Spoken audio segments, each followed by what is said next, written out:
काकुल ने अपनी जिंदगी के रंगीन ख्वाब देखे तो किसी और के साथ थे, पर जावेद की रईसी व रुतबा देखकर वह उन ख्वाबों को उसी के साथ पूरा करना चाहती थी। उसकी इस चाहत का परिणाम आखिर क्या निकला? नमस्कार मित्रों, आज आपके लिए अतुल भारद्वाज की लिखी कहानी लेकर उपस्थित हैं।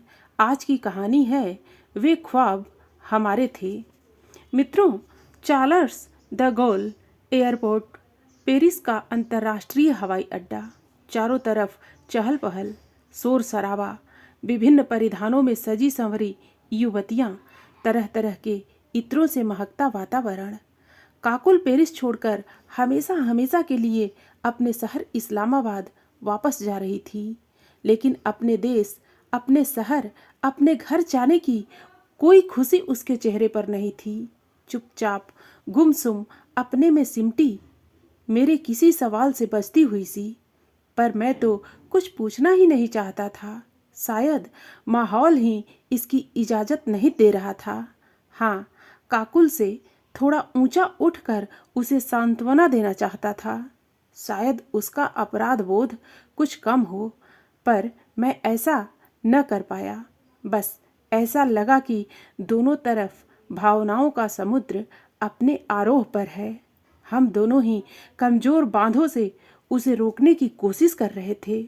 तभी काकुल की फ्लाइट की घोषणा हुई। वह डबडबाई आंखों से धीरे से हाथ दबाकर चली गई। काकुल चली गई। 2 साल पहले हुई जान पहचान की ऐसी परिणति दोनों को ही स्वीकार नहीं थी। हंगरी के लेखक अर्नेस्ट हेमिंग्वे ने एक जगह लिखा है कि कुछ रिश्ते ऐसे होते हैं जैसे बरसात के दिनों में बच्चों का रुके पानी में कागज की नावें तैराना। ये नावें तैरती तो हैं, पर बहुत दूर तक और बहुत देर तक नहीं। शायद हमारा रिश्ता ऐसे ही एक किश्ती जैसा था। टेक्निकल ट्रेनिंग के लिए दिल्ली से फ्रांस आया, मैं यहीं का होकर रह गया। दिलो दिमाग में कुछ वक्त यह जद्दोजहद जरूर रही कि अपनी सरकार ने मुझे उच्च शिक्षा के लिए भेजा था, अतः मेरा फर्ज है कि अपने देश लौटूं और देश को कुछ दूं। लेकिन स्वार्थ का पर्वत ज़्यादा बड़ा निकला और देश प्रेम छोटा, लिहाजा यही नौकरी कर ली। शुरू में बहुत दिक्कतें आईं।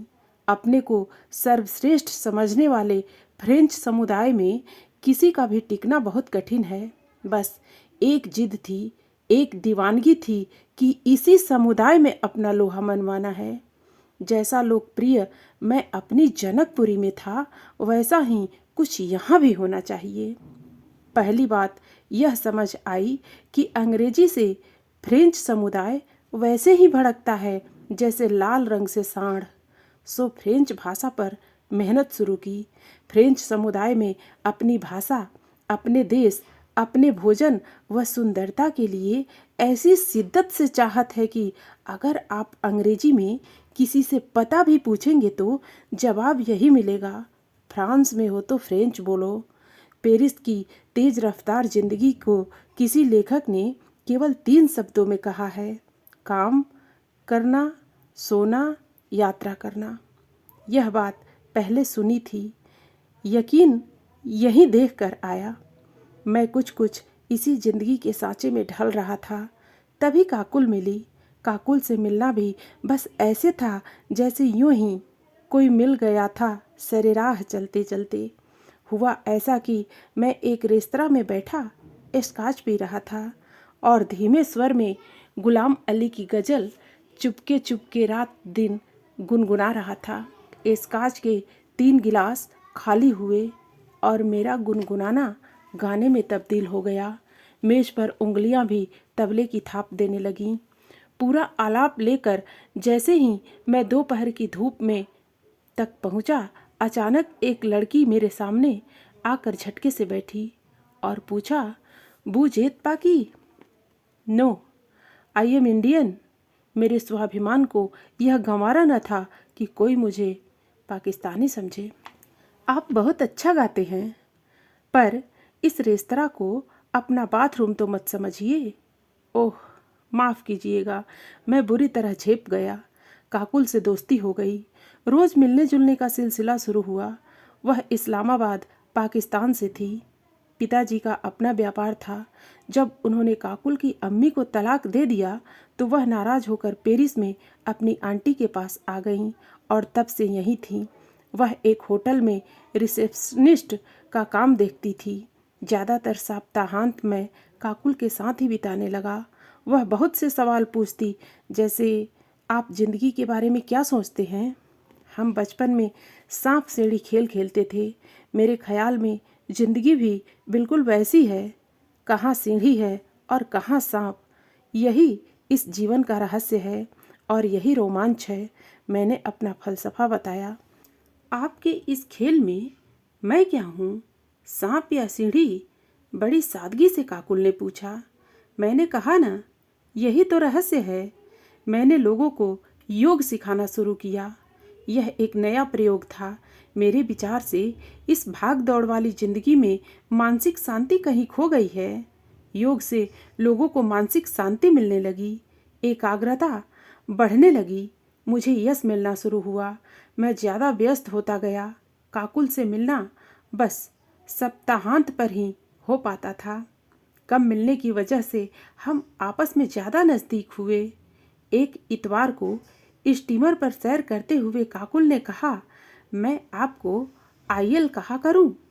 भाई, यह आईएल क्या भला है? मैंने अचकचा कर पूछा। आईएल यानी इमरती लाल। इमरती हमें बहुत पसंद है। बस यूँ जानिए, हमारी जान है। और आप भी।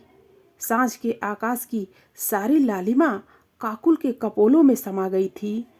एक बात पूछूं? क्या मम्मी पापा को काकुल मंजूर होगी? उसने पूछा। मैंने पहली बार गौर किया कि मेरे मम्मी पापा को अंकल आंटी कहना वह कब का छोड़ चुकी है। मुझे भी नाम से बुलाए उसे शायद अरसा हो गया था। काकुल, अगर बेटे को मंजूर है तो मम्मी पापा को भी मंजूर, मैंने जवाब दिया। काकुल ने मेरा हाथ कस कर पकड़ लिया और अपनी आंखें बंद कर लीं। शायद बंद आंखों से वह एक सजी संवरी दुल्हन और उसका दूल्हा देख रही थी। इससे पहले उसने कभी मुझसे शादी की इच्छा जाहिर नहीं की थी। बस ऐसा लगा जैसे काकुल दबे पांव चुपके से बिना दरवाज़ा खटखटाए मेरे घर में दाखिल हो गई हो। मैं ज़्यादा व्यस्त होता गया। सुबह नौकरी और शाम को योग क्लास, पर दिन में काकुल से फ़ोन पर बात जरूर होती। अब मैं आने वाले दिनों के बारे में ज़्यादा गंभीरता से सोचता कि इस रिश्ते के बारे में मेरे पापा मम्मी और उसके पापा कैसी प्रतिक्रिया जाहिर करेंगे। हम एक दूसरे से निभा तो पाएंगे? कहीं यह प्रयोग असफल तो नहीं होगा? ऐसे ढेर सारे सवाल मुझे घेरे रहते। एक दिन काकुल ने फ़ोन करके बताया कि उसके अब्बा के दोस्त का बेटा जावेद कुछ दिनों के लिए पेरिस आया हुआ है। हम कुछ दिनों के लिए आपस में मिल नहीं पाएंगे। इसका उसे बहुत रंज रहेगा, ऐसा उसने कहा। धीरे धीरे काकुल ने फ़ोन करना कम कर दिया। कभी मैं फ़ोन करता तो काकुल से बातें कम होती। वह जावेद पुराण ज़्यादा बाँच रही होती। जैसे जावेद बहुत रईस है, कई देशों में उसका कारोबार फैला हुआ है। अगर जावेद को बैंक से पैसे निकालने होते हैं तो उसे बैंक जाने की कोई ज़रूरत नहीं। मैनेजर उसे पैसे देने आता है।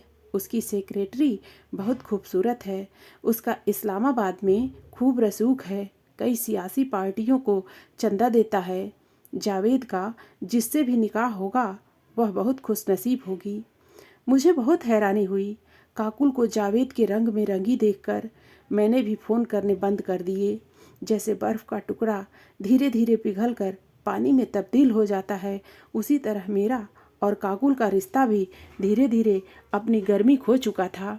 रिश्ते की तपिश, एक दूसरे के लिए प्यार, एक घर बसाने का सपना, एक दूसरे को खूब सारी खुशियाँ देने का अरमान, सब खत्म हो चुका था। इस अग्निकुंड में अंतिम आहुति तब पड़ी जब काकुल ने फ़ोन पर बताया कि उसके अब्बा उसका और जावेद का निकाह करना चाहते हैं। मैंने मुबारकबाद दी और रिसीवर रख दिया। कई महीने गुजर गए। शुरू शुरू में काकुल की बहुत याद आती थी।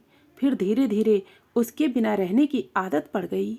एक दिन वह अचानक मेरे अपार्टमेंट में आई, गुमसुम, उदास, कहीं दूर कुछ तलाशती सी आंखें, उलझे हुए बाल, पीली होती हुई रंगत।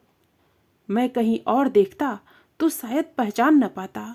उसे बैठाया, फ्रिज से एक कोक निकाल कर दिया, फिर जावेद और उसके बारे में पूछा। जावेद एक धोखेबाज था। वह दिवालिया था और उसने ऑस्ट्रेलिया में निकाह भी कर रखा था। समय रहते अब्बा को पता चल गया और मैं इस जिल्लत से बच गई। काकुल ने जवाब दिया। ओह, मैंने धीमे से सहानुभूति बस गर्दन हिलाई। चंद क्षणों के बाद सहज भाव से पूछा, कैसे आना हुआ? मैं आज शाम की फ्लाइट से वापस इस्लामाबाद जा रही हूँ। मुझे विदा करने एयरपोर्ट पर आप आ पाएंगे तो बहुत अच्छा लगेगा। मैं ज़रूर आऊँगा। शायद वह चाहती थी कि मैं उसे रोक लूँ। मेरे दिल के किसी कोने में कहीं वह अब भी मौजूद थी। मैंने खुद अपने आप को टटोला, अपने आप से पूछा तो जवाब पाया कि हम दो नदी के किनारों की तरह हैं, जिस पर कोई पुल नहीं है। अब कुछ ऐसा बाकी नहीं है जिसे जिंदा रखने की कोशिश की जाए। अलविदा काकुल, अलविदा। मित्रों, हर कहानी में कोई न कोई संदेश छुपा होता है। कहानी लोगों का मनोरंजन करने के साथ साथ जिंदगी की जरूरी सीख भी देती है। फिर मिलते हैं अगली प्रस्तुति के साथ। धन्यवाद।